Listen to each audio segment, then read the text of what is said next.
¿Qué tal, Presidenta? Muy buenos días. Enrique Muñiz, de Capital 21. Pues primero preguntarle sobre el tema. Perfecto. Preguntarle sobre el tema, Presidenta, sobre el hospital, si ya tiene contemplado en qué estado se podría replicar, si ya hay algún avance en cuanto a con los gobernadores, con la gente del IMSS Bienestar para replicar esto en algunos estados, como bien lo decía. Y aquí en el caso de La Pastora, ¿cuántas mujeres se piensa impactar, digamos, para la atención anual, mensual? Contestar?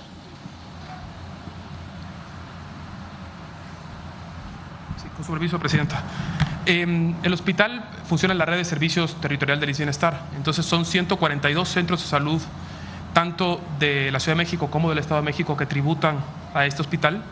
Además, informarles a todos que hay un consultorio rosa en la entrada del hospital para demanda espontánea. Cualquier mujer puede venir, aunque no tenga referencia directa, y será conducida a la red de atención, detección, diagnóstico y tratamiento con acompañamiento psicológico en una misma unidad. Este modelo, que internacionalmente se conoce como modelo de acto único, nosotros le llamamos que es un modelo integral.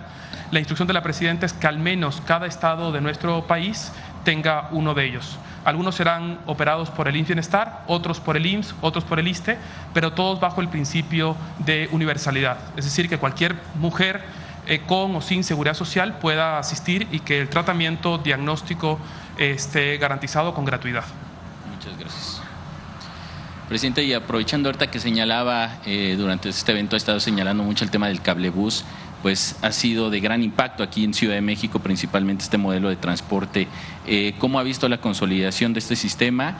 Y para la jefa de gobierno, si me permite también preguntarle los avances que hay para las nuevas líneas que se están construyendo principalmente al sur de la capital. Este fue el primer cablebús aquí en la alcaldía Gustavo Madero. Viene de la Sierra de Guadalupe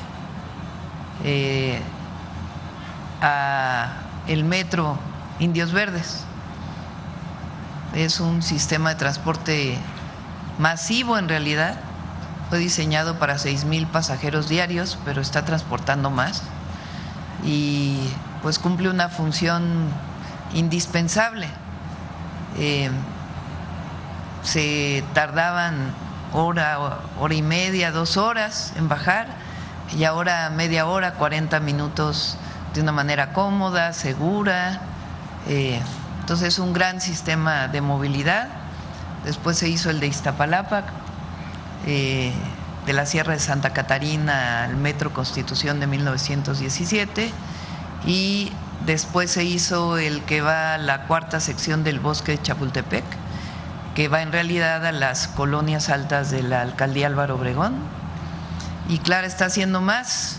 Juntas estamos haciendo el de Tlalpan y ella está haciendo más. Si quieres comentarlo, Clara.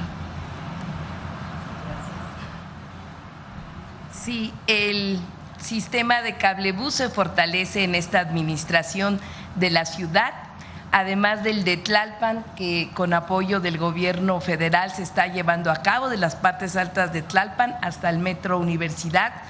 El siguiente es de Álvaro Obregón, Magdalena Contreras, que llegará al Metro Mixcoac.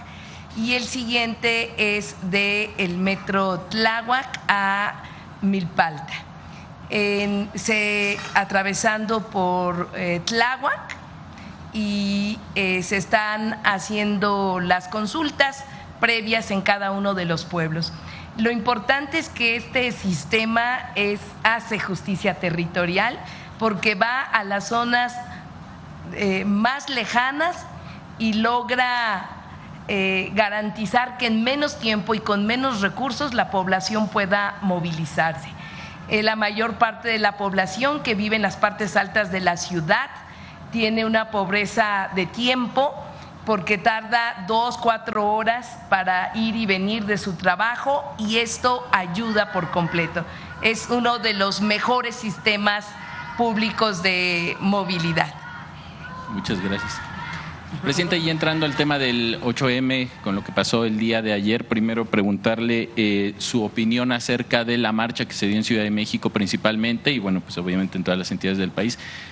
se caracterizó por ser, a diferencia del año pasado, pues más pacífica, con la exigencia de justicia por parte de las mujeres. Esto aunado a lo que usted mencionaba a principios de semana sobre pues la obligación también del Estado, ¿no? de seguir fortaleciendo el tema de la justicia hacia las mujeres. Si nos puede dar su opinión acerca de lo que pasó el día de ayer y cómo vio las manifestaciones.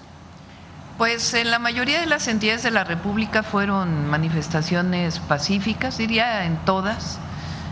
Aquí en la Ciudad de México fue una marcha de alrededor de 100,000 mujeres, pacífica, pues demandando alto a la violencia contra las mujeres, además de otras legítimas demandas. Y una parte pues ya de un grupo muy pequeño que pues hace actos pues violentos, que como siempre lo hemos manifestado, pues no estamos de acuerdo con estas formas. Por cierto, muchos hombres en los actos violentos, ni siquiera en una buena parte de las mujeres, algunas mujeres, pero una parte ya pues de personas que pues no se entendía por qué estaban haciendo estas actividades, pero realmente muy minoritarios comparado con lo que fueron pues las marchas en todo el país. Doctora, y ya por último, en el tema del homenaje a Mujeres por la Historia, Mujeres en la Historia, preguntarle qué sectores van a seguir en este reconocimiento que ahorita usted señalaba. Ya fueron ayer las mujeres de la Marina, ahora bueno, pues qué sectores pues vamos seguirían. A seguir mujeres en la medicina, de atención médica, todas las trabajadoras de la salud, científicas, mujeres indígenas, campesinas, además de algunas otras actividades. Está aquí Citlali. Este miércoles mañana, ¿no? Pasado mañana vamos a presentar seguridad, porque se cierra el mes de febrero con los datos, y el miércoles vamos a presentar centros libres. Un acuerdo con las plataformas digitales. A ver, platícalo.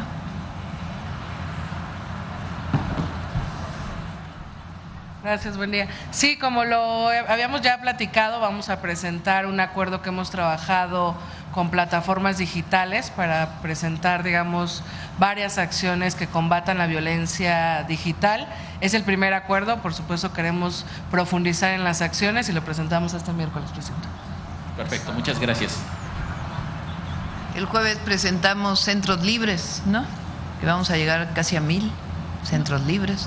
Y así vamos a ir dedicando esta semana a temas de mujeres, y la otra pues vamos a seguir también haciendo eventos de reconocimiento. ¿Qué plataformas serían las que se estarían? Todas las plataformas digitales.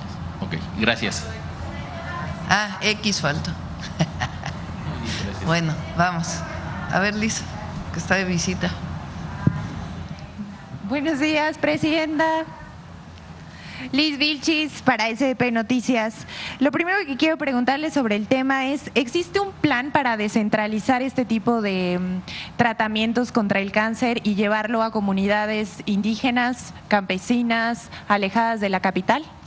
Sí, por lo menos va a haber un centro en cada entidad de la República y tiene, como ustedes vieron, telemedicina, que es muy importante. Entonces hay un equipo que, no sé si quieras explicar, Alejandro, que es un equipo de diagnóstico que es no invasivo y se permite que ahí haya un primer diagnóstico. ¿Hacia dónde nos estamos moviendo? Y ese es el objetivo de la atención para cáncer de mama y otros cáncer, otras formas de cáncer que afectan a las mujeres, pero también de otras enfermedades o de otra atención médica.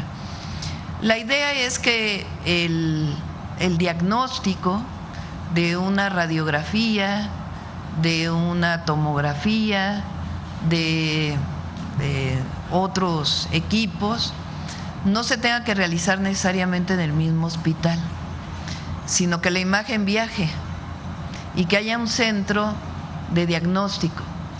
Y en ese centro de diagnóstico, ahora con la ayuda de inteligencia artificial, se pueda diagnosticar al paciente y después hacer el tratamiento cercano. Entonces, no sé si quieras platicar de esto, Alejandro, o David, no sé.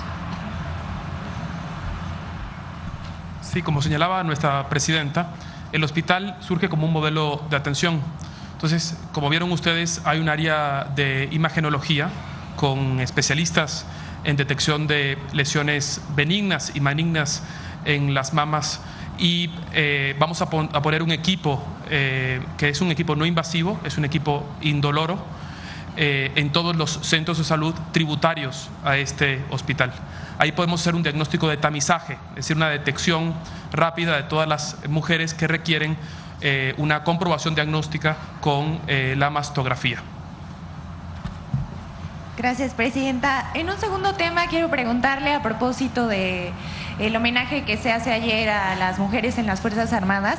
Hay una generala que se llama Olga Lidia Juárez Patiño, que es la mujer, digamos, en activo con mayor rango en el ejército mexicano actualmente, lo cual es una señal de que con su llegada a la presidencia pues se rompe el techo de cristal para muchas mujeres en puestos que históricamente han sido para hombres, diseñados para hombres y ejecutados por hombres.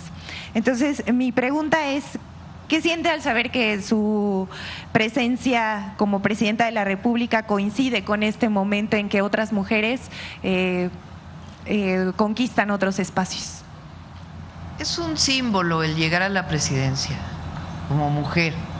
No es un símbolo para mí, sino es un símbolo para la sociedad. Y no es relacionado con mi persona, sino el que una mujer llegue a la presidencia. Siempre lo he dicho, más que un esfuerzo personal, es la lucha de las mujeres mexicanas por alcanzar distintos espacios en el espacio público. Es histórica la lucha de las mujeres en nuestro país por reconocer el voto, por reconocer todos nuestros derechos. El día de ayer veía una gráfica, no sé si la encuentras por ahí, de la Organización para la Cooperación y el Desarrollo Económico. México es el país que más mujeres tiene en el Congreso.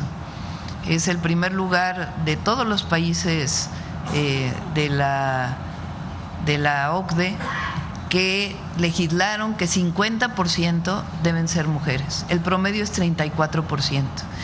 Entonces, en ese ámbito, en el ámbito de la representación popular, de la representación política, México tiene un avance enorme.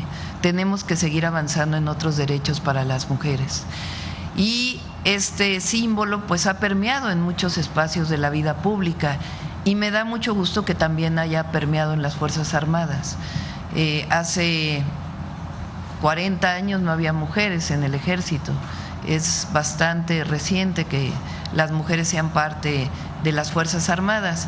Evidentemente hay una carrera militar, y para que llegues a ser general o generala, pues se requieren bastantes años, porque tienes que pasar pues por una serie de méritos que te permitan ir ascendiendo. Las mujeres que participaron por primera vez en las Fuerzas Armadas fue en el área médica, y ahí pues ya llegan a otros niveles. Ya en la parte que tiene que ver directamente con el ejército, con las Fuerzas Armadas, pues es más reciente, y tenemos que esperar para ver generalas de división, pero en algún momento estoy segura que lo vamos a ver. Presidenta, a propósito de lo que está diciendo, pues muchas mujeres llegan a posiciones de poder, suelen enfrentar críticas desproporcionadas o cuestionamientos distintos a los que reciben los hombres. Usted ha sido, digamos, víctima de esto. ¿Se opina sobre su carácter, su forma de gobernar, cómo lucen, o incluso sobre los espacios que deberían o no estar? Desde su experiencia como la primera mujer presidenta, a propósito del 8 de marzo, ¿ha sentido este tipo de presiones o juicios distintos por el hecho de ser mujer? ¿Cómo se trata distinto a un hombre en el poder que a una mujer en el poder? ¿Y qué mensaje le daría a las niñas y jóvenes que pues por temor o al que dirán no acceden a estos espacios? Yo creo que nos tocó un momento en donde nos toca demostrar los resultados de la transformación. Hubo un primer periodo con el presidente López Obrador donde hay enormes resultados, y tenemos que seguir avanzando en esos resultados. Y hay algunos sectores de poder que no les gusta la transformación. Entonces tenemos un reto que es seguir demostrando los resultados de la transformación y que es el camino para México, que no hay camino distinto más que el camino de la cuarta transformación en este momento en nuestro país. Y al mismo tiempo me toca el propósito de demostrar que una mujer, la primera mujer presidenta, pues puede lograr los resultados. Entonces es un reto doble. Y en efecto, a veces a las mujeres nos piden lo doble que a los varones, que a los hombres, para poder demostrar que en efecto podemos hacer lo que un varón ha hecho en la historia. Y pues creo que lo estamos demostrando, como lo han demostrado compañeras, la jefa de gobierno, gobernadoras en nuestro país. Ahora, siempre hemos pensado que es doble, no solo es el reto de las mujeres en los distintos espacios de la vida pública. Para nosotros es la lucha por la justicia en todos los ámbitos. Es la justicia social, por el bien de todos, primero las y los pobres, el que haya acceso a la salud, el que haya acceso a la educación para todas y para todos, y también la igualdad de las mujeres. Es decir, es parte de nuestra lucha por la justicia que hemos venido pues haciendo desde hace muchísimos años. Por último, Presidenta, tengo una pregunta sobre, pues este fin de semana nuevamente se activó lo que parece una estrategia permanente de desinformación. No sabemos si es, bueno, básicamente sí, esta vez respecto al expresidente López Obrador y su salud. Sí.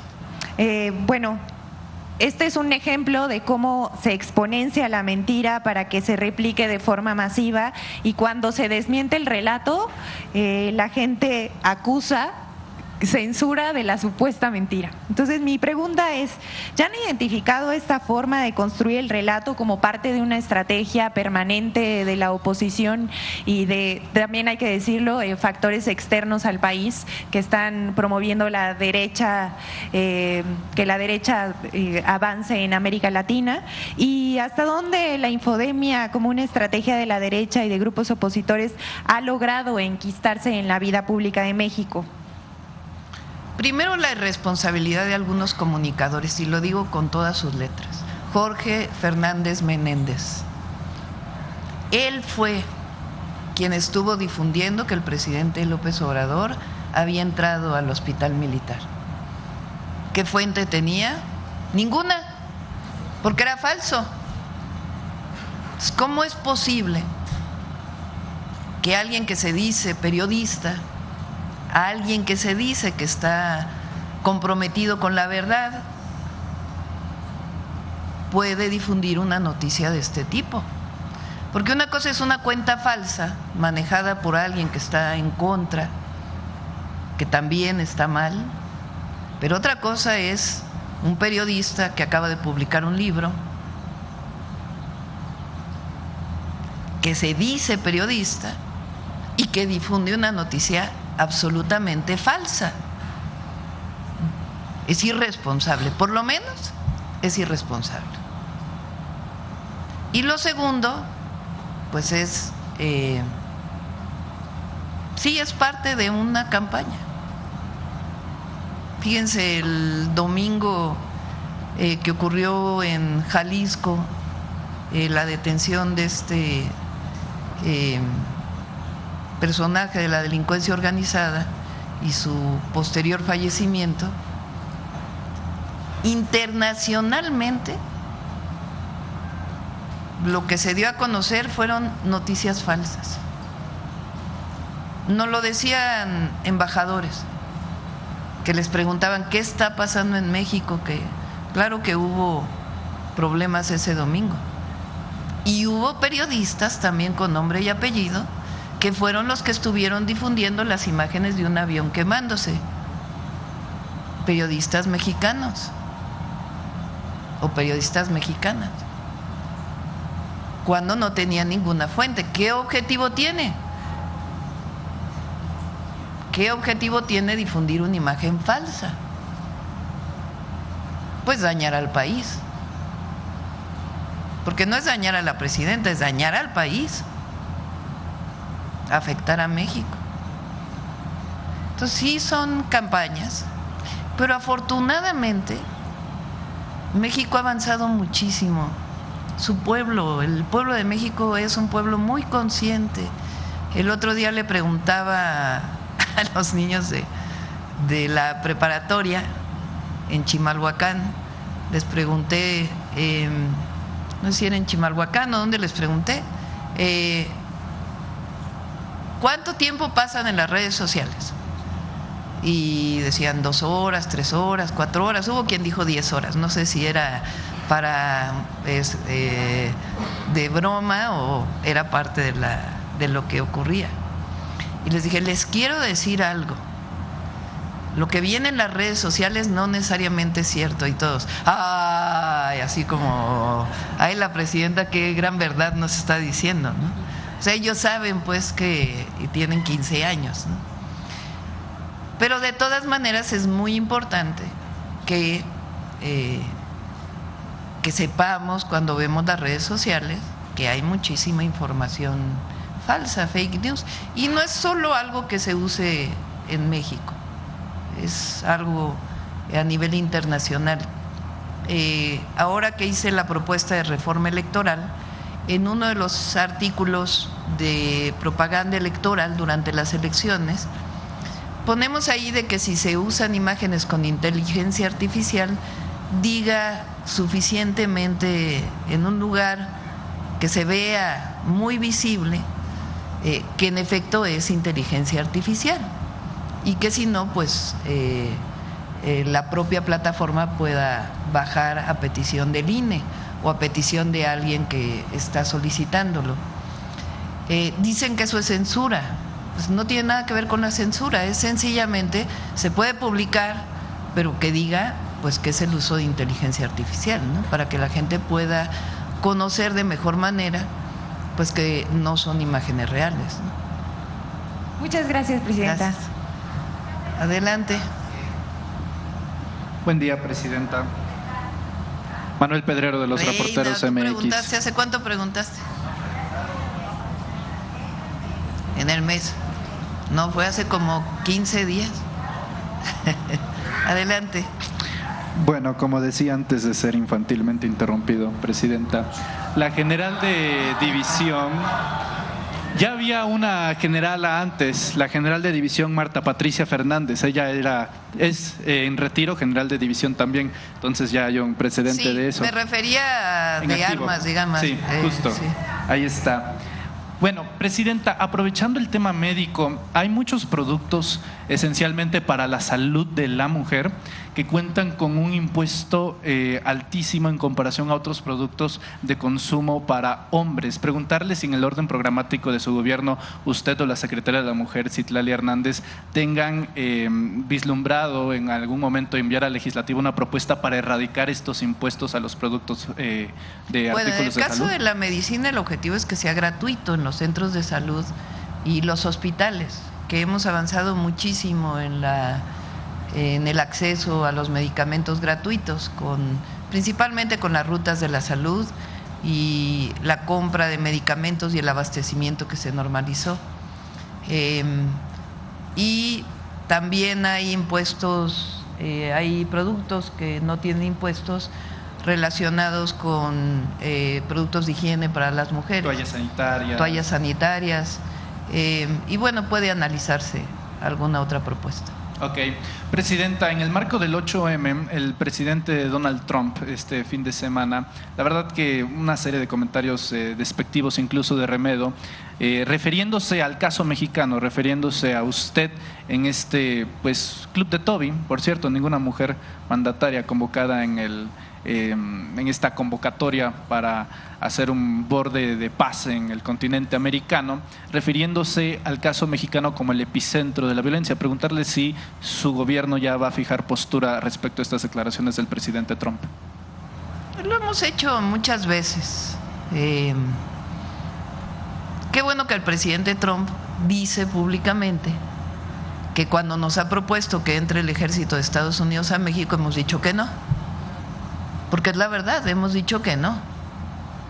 Y orgullosamente seguimos diciendo que no, que colaboramos y cooperamos en inteligencia y en otras actividades relacionadas con la seguridad, pero que las operaciones en México las realizan las Fuerzas Armadas o la Secretaría de Seguridad, la Guardia Nacional o las policías estatales y las fiscalías. Entonces, en efecto, hemos dicho que no. Y hemos avanzado. Mañana van a ver los resultados de seguridad y tenemos que seguir avanzando en los resultados. Y lo hemos dicho en otras ocasiones, lo vamos a mostrar ya con más detalle. Creemos que hay algo en los que nos puede ayudar mucho Estados Unidos, que detenga el tráfico de armas ilegales de Estados Unidos a México. Los grupos delincuenciales, la delincuencia organizada, el armamento que tiene, por lo menos el 75%, reconocido por el propio Departamento de Justicia de los Estados Unidos, viene de los Estados Unidos. Si para la entrada de armas ilegales de Estados Unidos a México, pues estos grupos no van a tener este tipo de armamento de alto poder para poder realizar sus actividades delincuenciales. Entonces eso es algo en lo que Estados Unidos nos puede ayudar muchísimo, muchísimo. Y la otra que hemos mencionado en otras ocasiones, muy importante, es la disminución del consumo de drogas en los Estados Unidos. Porque no solamente es que deje de pasar droga de México a Estados Unidos, que ahí estamos colaborando muchísimo, se ha reducido a la mitad el fentanilo que cruza de México a los Estados Unidos y otras drogas también. Y vamos a seguir trabajando porque no queremos que las drogas lleguen ni a los jóvenes de Estados Unidos, ni a ningún joven de México, ni a ningún joven de ningún lugar del mundo. Pero hay una parte muy importante que hay que trabajar, que es en la disminución del uso de las drogas en Estados Unidos, y en México estamos haciendo lo propio desde las escuelas y con las campañas en contra del consumo de drogas. Ahora que menciona el tema de las drogas, no sé si usted se haya enterado de esta nota de CBS en donde pues se acaba de decomisar, es uno de los decomisos más grandes de la historia de los Estados Unidos en materia de metanfetaminas. Los laboratorios que tanto aludían, por cierto, medios extranjeros en existencia en México, pero que también se producen de forma masiva en los Estados Unidos. Fue reciente también este fin de semana, no sé si le merezca alguna opinión al respecto, Presidenta, pues la fabricación en Estados Unidos. Que es de las series más vistas en Estados Unidos, ¿no? ¿Cómo se llama? Breaking Bad. Breaking Bad. ¿De qué se trata? Pues de la fabricación de metanfetamina en los Estados Unidos y de los grupos en Estados Unidos. ¿Ya la vio? Que se dedican a la producción de metanfetaminas. Entonces, sí hay producción de droga también en los Estados Unidos, tanto pues que hasta series de televisión se hacen. Ahora, con lo que sucede en Medio Oriente, Presidenta, el barril del petróleo ha estado subiendo y bajando de manera bastante volátil, y la moneda nacional estaba a punto de brincar de nuevo a los 18, ya se quedó en 17.70. Preguntarle pues qué postura va a tomar México en materia energética con los nuevos precios del barril de petróleo, que pues eso favorece a México, pero también pega un poco en la moneda nacional. ¿Cuál va a ser la estrategia al respecto, Presidenta? Tengo reunión con Secretaría de Hacienda terminando la mañanera. Hay un esquema para evitar que todavía hay una parte de la gasolina que se importa, y además los precios del petróleo pues están fijados internacionalmente. Entonces, si aumenta el precio de la gasolina, la producción de gasolina o la importación, hay un mecanismo a través de la disminución del IEPS para que no aumente la gasolina en nuestro país. Ese lo dejó el presidente López Obrador en el 2022, cuando aumentaron los precios debido a la guerra en Ucrania. Entonces, si es necesario, vamos a ocupar este mecanismo. De hecho, esta semana firmamos de nuevo con los gasolineros que la gasolina no suba de 24 pesos, que es lo que hicimos el año pasado, y la gasolina magna que no suba el litro de los 24 pesos, lo que significaría que está disminuyendo porque no está considerada la inflación. Entonces, este acuerdo se firma esta semana con todos los gasolineros. El acuerdo previo creo que duró como unos 6 meses. También Cada 6 meses se firma. Ok. Sí. Para finalizar, Presidenta, un par de preguntas finales. Primero, sobre el marco del 8M, del Día Internacional de la Mujer, me gustaría preguntarle, sobre todo como politólogos, a conocer su opinión acerca de si el feminismo es compatible con la ideología y el pensamiento de derecha, con el conservadurismo.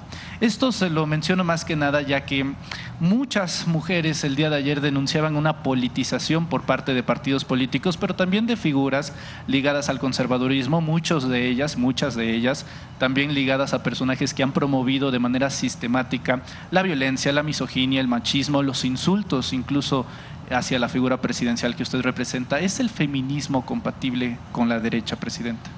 Pues desde mi punto de vista no, porque la derecha no cree en los derechos de las personas.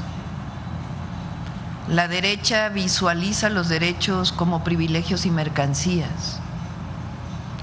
La derecha visualiza, no reconoce la diversidad en todos los sentidos. La derecha visualiza, paradójicamente, aunque hablen de libertad, un país sin libertades o una sociedad sin libertades, una sociedad en donde la represión y la censura sean la base de la convivencia social, si se puede hablar de convivencia. La derecha históricamente ha negado derechos a las mujeres.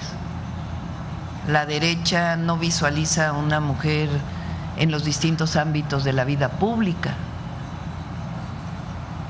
La derecha está contra la diversidad. Entonces, nosotros hablamos de derechos de la mujer indígena, de los derechos de la mujer campesina, de los derechos de la obrera, de los derechos del ama de casa, de los derechos de las trabajadoras del hogar, de los derechos de las mujeres comerciantes, de los derechos de todas las mujeres en todo el ámbito de la diversidad que también somos las mujeres. La derecha no reconoce eso. Y hay que recordar nada más, pues los presidentes reconocidos, digamos, del PAN, aunque en realidad es el PRIAN, porque desde Salinas de Gortari dejó de haber PAN y PRI, se convirtió en el PRIAN. Pero los presidentes del PAN, que digamos representarían el ala más conservadora del PRIAN, pues Fox, por ejemplo, habló de lavadora de 2 patas a las mujeres. Fernández de Ceballos, ayer estaba viendo el viejerío, que hablaba de los derechos de las mujeres, cuando a las mujeres cuando protestábamos decía el viejerío.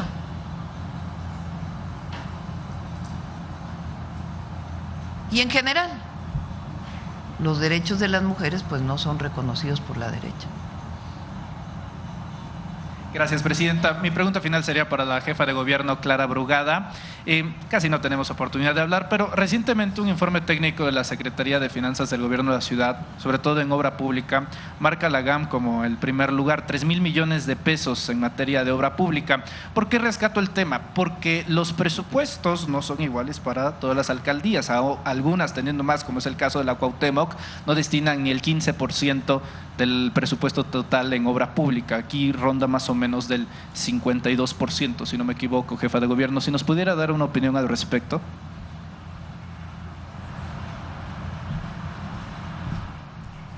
Bueno, en la Ciudad de México, afortunadamente, estamos invirtiendo 55% más en obra pública de 2024 a la fecha, es decir, de 2 años.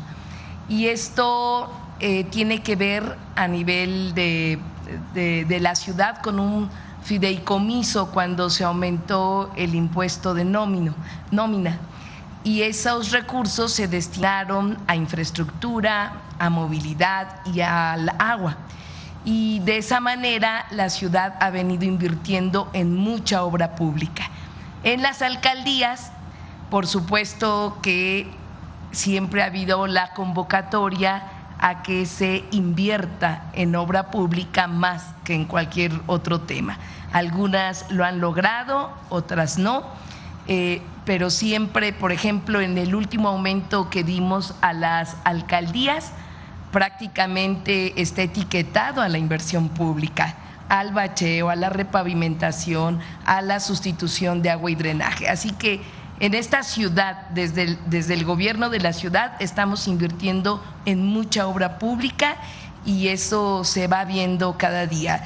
En la repavimentación se está invirtiendo 2.500 millones de pesos en sustituir red primaria, el 25% de toda la red primaria de la ciudad la estamos cambiando, así como en las grandes obras que tienen que ver también con la movilidad y transformación del espacio público, en fin, en muchas áreas muy importantes para la ciudad, y hacer la convocatoria a las alcaldías, que lo más importante y lo que la gente espera es que haya obra pública, repavimentación, transformación del espacio público, iluminación, y eso es lo que esperamos. Gracias, jefa de gobierno. Gracias, presidenta. Vamos de este lado. A ver, de este lado. A ver, la compañera. Hola, buen día, presidenta, jefa de gobierno y todos los presentes. Si nos pudieran precisar primero sobre este hospital La Pastora, el monto, la inversión que se hizo, y preguntarles también sobre la capacidad que tiene el hospital, es decir, a cuántas personas va a beneficiar o cuántas personas van a atender, no sé, mensualmente, por ejemplo. Alejandro. Bueno, recuerden que este hospital es un hospital que se rescató. Aquí era la unidad de COVID temporal, La Pastora.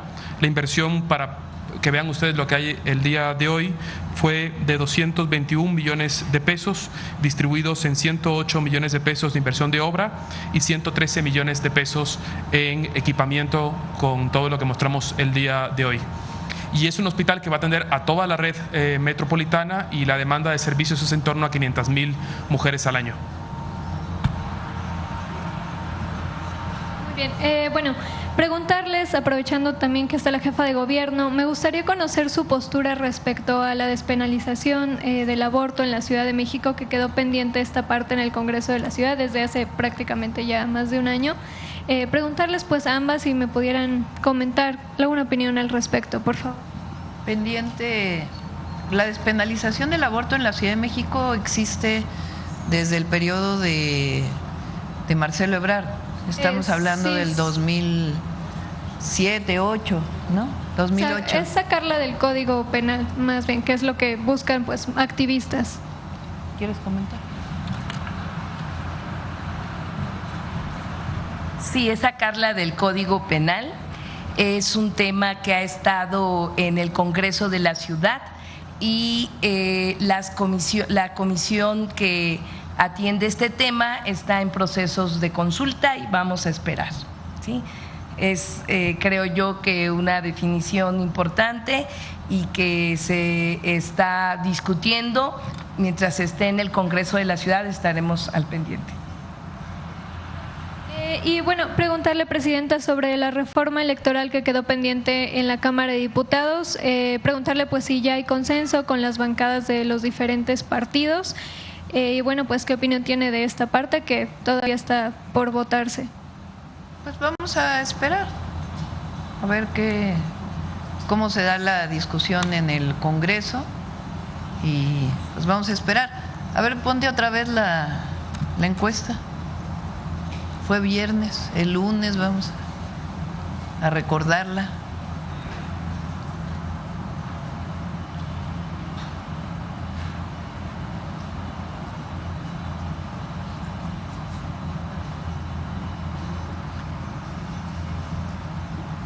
Esta salió el 4 de marzo de 2026.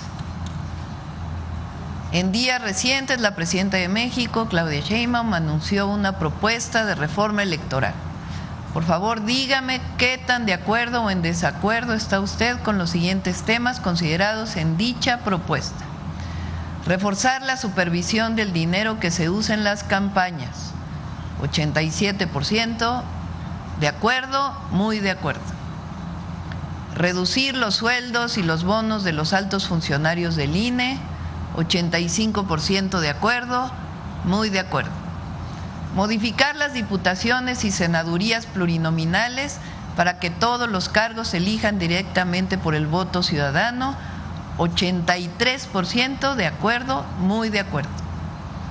Reducir el dinero público que reciben los partidos políticos y las autoridades electorales. 82% de acuerdo, muy de acuerdo. Eliminar la reelección en todos los cargos de elección popular, 81% de acuerdo, muy de acuerdo. Prohibir el nepotismo, es decir, que familiares ocupen cargos que deja un funcionario electo, 80% de acuerdo, muy de acuerdo. Digo, por aquellos que decían que cómo fue que yo supe que eso era lo que quería la gente. Pues porque ya lo habíamos medido hacía tiempo y además pues es lo que nos piden. Regular el uso de inteligencia artificial y prohibir cuentas falsas o bots en campañas electorales, 83% de acuerdo, muy de acuerdo. Reducir el número de regidurías en ayuntamientos y alcaldías, esa ya no la enviamos en esta reforma, 82% de acuerdo, muy de acuerdo. Reducir el tiempo que partidos y candidatos pueden usar en radio y televisión durante las campañas, fíjense, 82% de acuerdo, muy de acuerdo. Facilitar el voto de los mexicanos que viven en el extranjero, 81% de acuerdo, muy de acuerdo. Y bueno, el que ya es menos, permitir el uso del voto electrónico en consultas populares, 65%, eliminar el PREP, 63%. Esta. ¿Ya? Vamos de este lado. A ver. La compañera. Gracias, presidenta. Buenos días. Shaila Rosagel, corresponsal de Grupo Gili, El Imparcial de Sonora, La Crónica de Mexicali y Frontera de Tijuana. Presidenta, nada más sobre el tema de las declaraciones del presidente de Estados Unidos, Donald Trump, preguntarle, ¿qué podría detener a Trump de no invadir a México con tropas cuando se expresa de esa forma del país? Hay un entendimiento con ellos que ha dado resultados.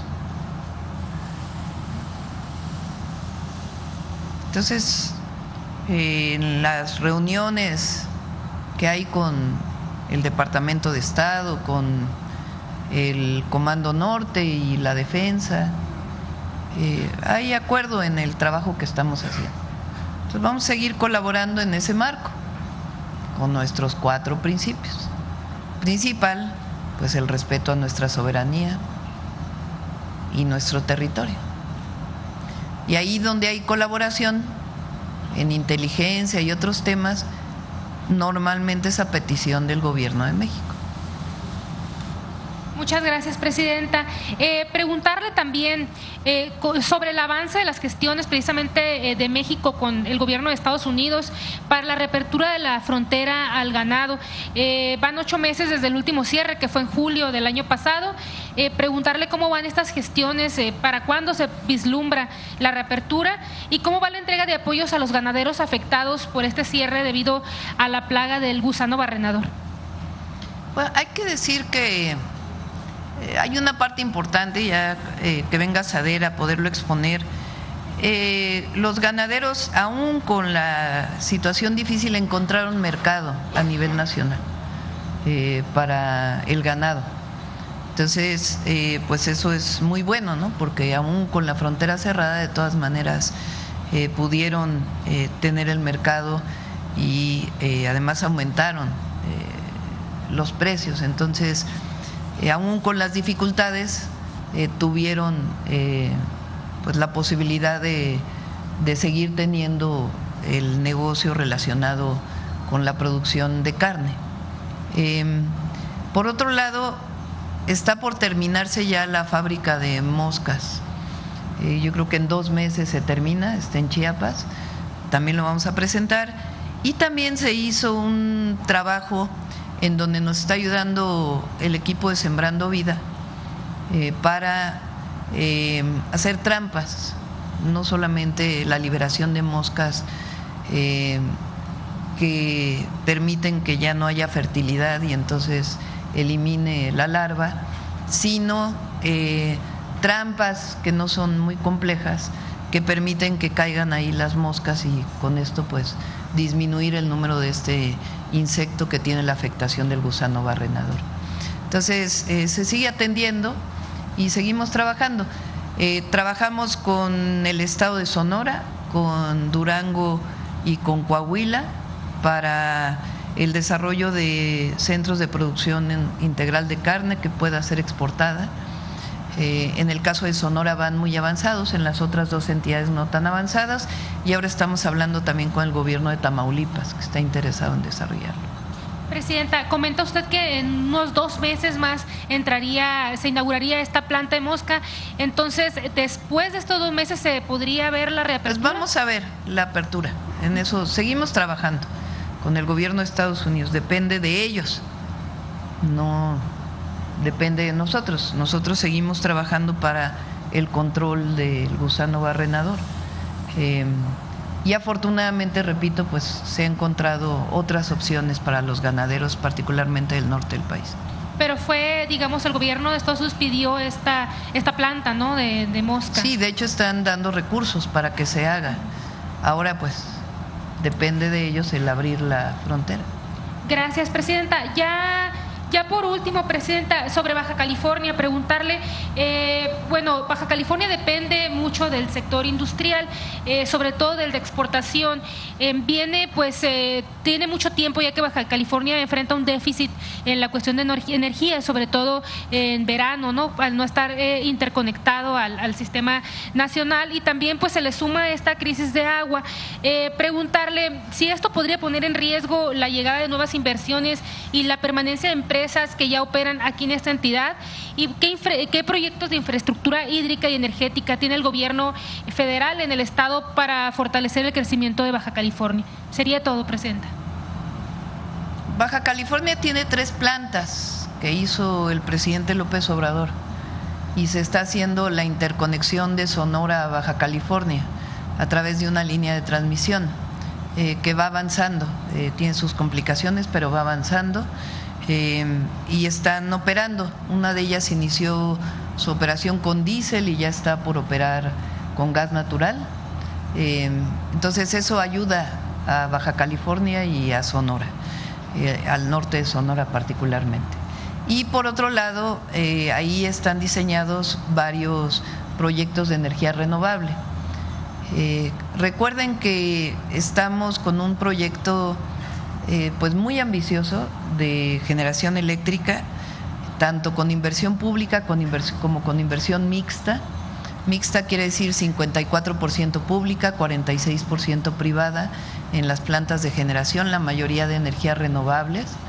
Y lo platiqué hace unos días, pensábamos que en un concurso que se abrió iban a llegar 30 proyectos y llegaron 300 proyectos que está evaluando la Secretaría de Energía, y además una inversión de cerca de 100,000 millones de pesos en transmisión y distribución de energía eléctrica.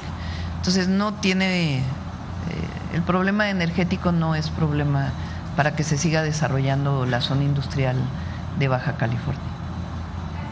Y en Baja California está el proyecto de la desaladora de Rosarito, sobre todo para consumo humano, lo que va a permitir pues también liberar agua para otros usos. Vamos de este lado, a ver, de este lado. A ver, el compañero que no ha venido. Gracias. Muy buenos días, presidenta, jefa de gobierno, compañeros. Samuel Camal de Multimedios MX Noticias y también corresponsal en el sureste. Sabemos que se reunió la semana pasada con la gobernadora de Quintana Roo con respecto a su próxima gira de trabajo. Si nos pudiera platicar, sobre todo porque es el puente Nichupté y además han hecho obras hospitalarias millonarias en esta parte del país. Si nos pudiera platicar, sobre todo también un evento bancario internacional que se realizará ahí. Quintana Roo tiene 2 o 3 hospitales, Alejandro, que estamos construyendo. Uno en Carrillo Puerto y el otro en Cancún, ¿no? En Cancún. Y estamos trabajando con la gobernadora para ver si podemos ampliar para poder tener un hospital que tenga todavía más especialidades. Estamos trabajando con ella en esto. Además, hay varios proyectos que ella tiene de inversión, que está muy interesada en que se desarrollen. Está pendiente pues que funcione el Puerto Libre de Chetumal, que es uno de los proyectos que dejó el presidente López Obrador. Ya tiene los incentivos, estamos buscando más incentivos para que funcione, ya está el mercado realmente para poderlo hacer.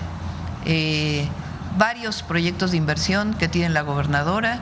Ahí se va a hacer la Convención Bancaria de Valores en Cancún, vamos a ir para allá también, y otros proyectos que estamos desarrollando con Mara. Gracias. El puente Nichupté,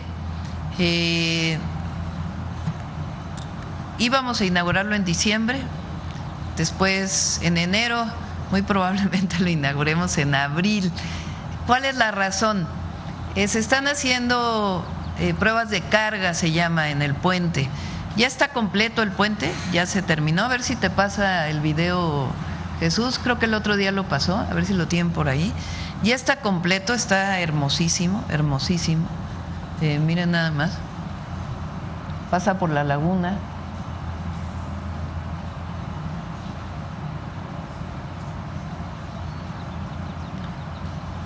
Pero justamente porque está en esta zona, están haciendo pruebas de carga para garantizar que sea completamente seguro el puente.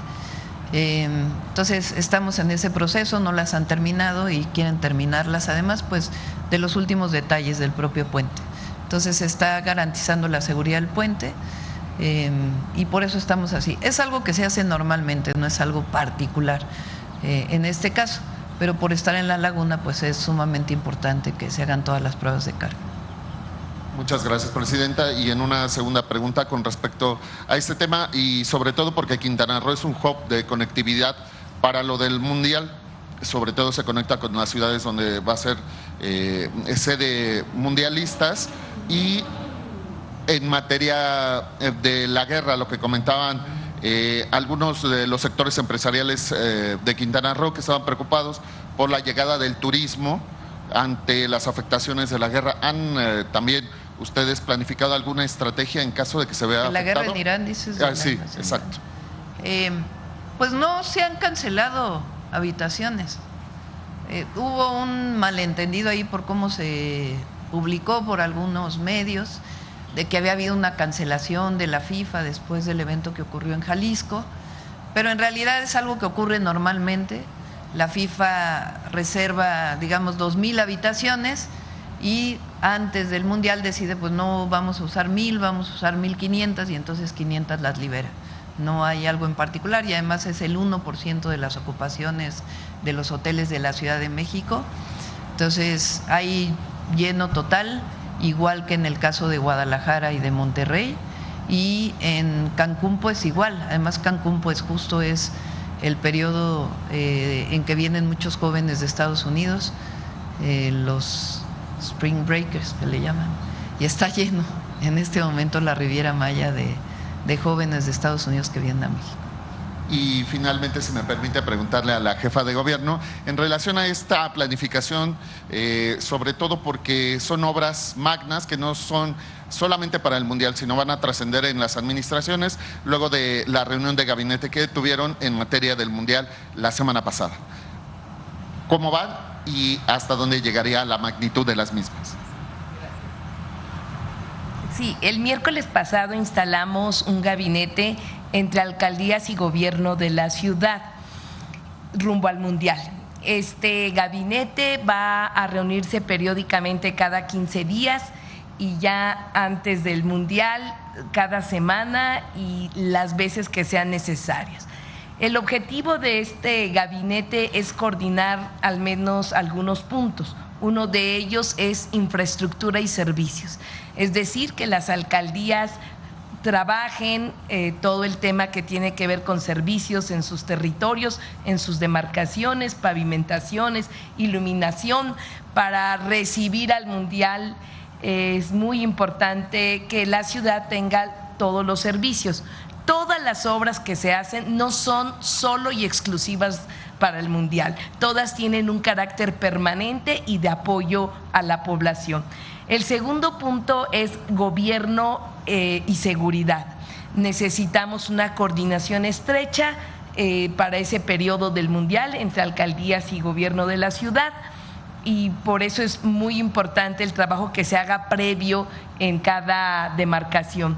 Y el tercer eje tiene que ver con apoyar la infraestructura turística que cada demarcación tiene y que seguramente se va a ir a visitar.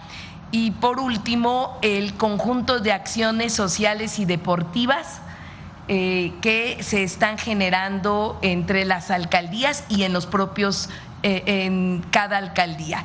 Estamos construyendo más de 500 canchas de fútbol, algunas nuevas y otras rehabilitación, entre gobierno de la ciudad, que son 300, y 200 las alcaldías. Se leyó en esa reunión cuántas canchas están construyendo cada alcaldía.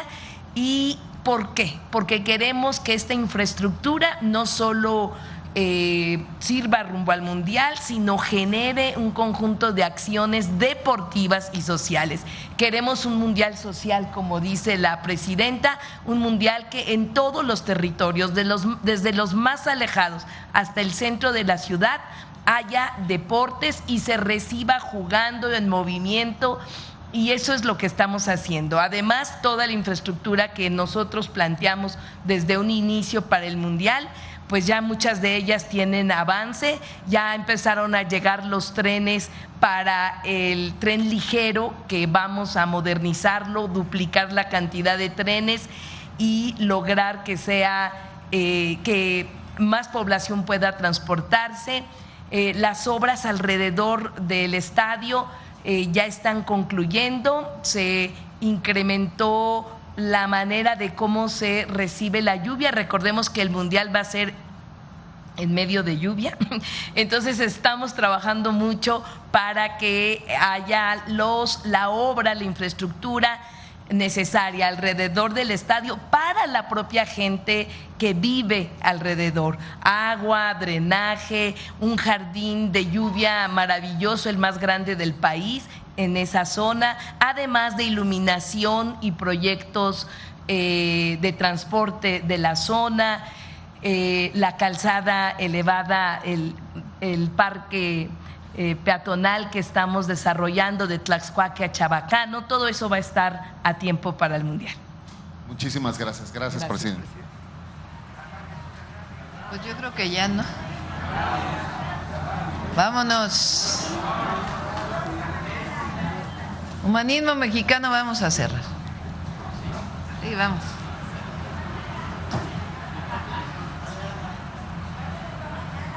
Para mañana.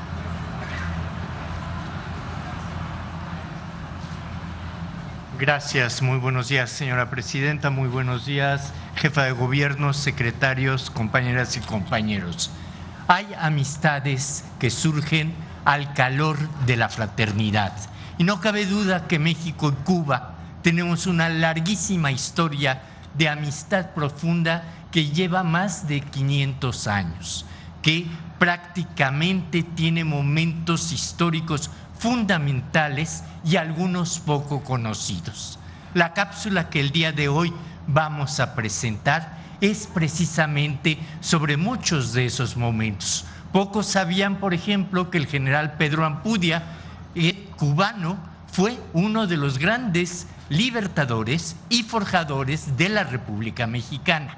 Pero algo que hemos descubierto es que Benito Juárez emitió por instrucciones de el soberano, es decir, el Congreso, un decreto reconociendo la lucha de independencia de Cuba en 1868. Veamos la cápsula que hemos preparado para ello. Hay hermandades entre pueblos que surcan los mares y animan vientos libertarios. México y Cuba son un vivo ejemplo de ello. Durante el siglo XIX, romper el yugo colonial de España y acabar con la esclavitud fue un anhelo compartido.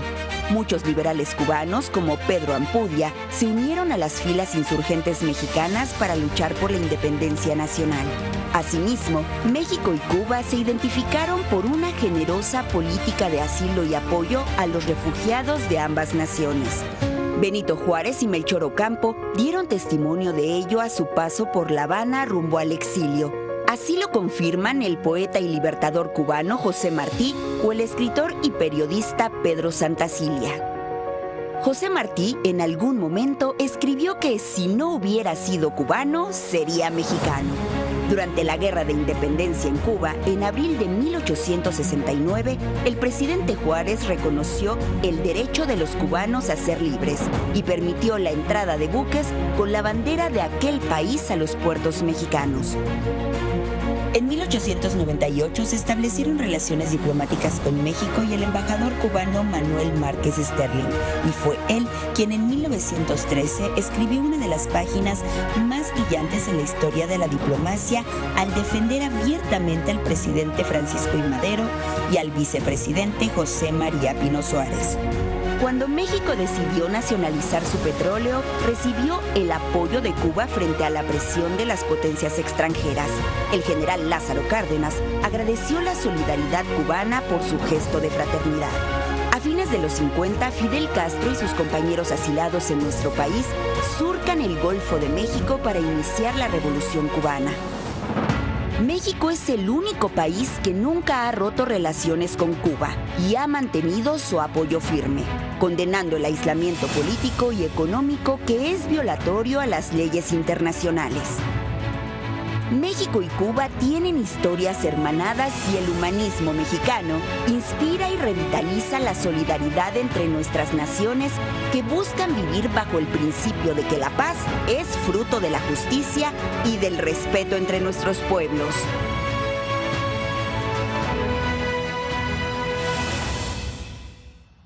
Gracias.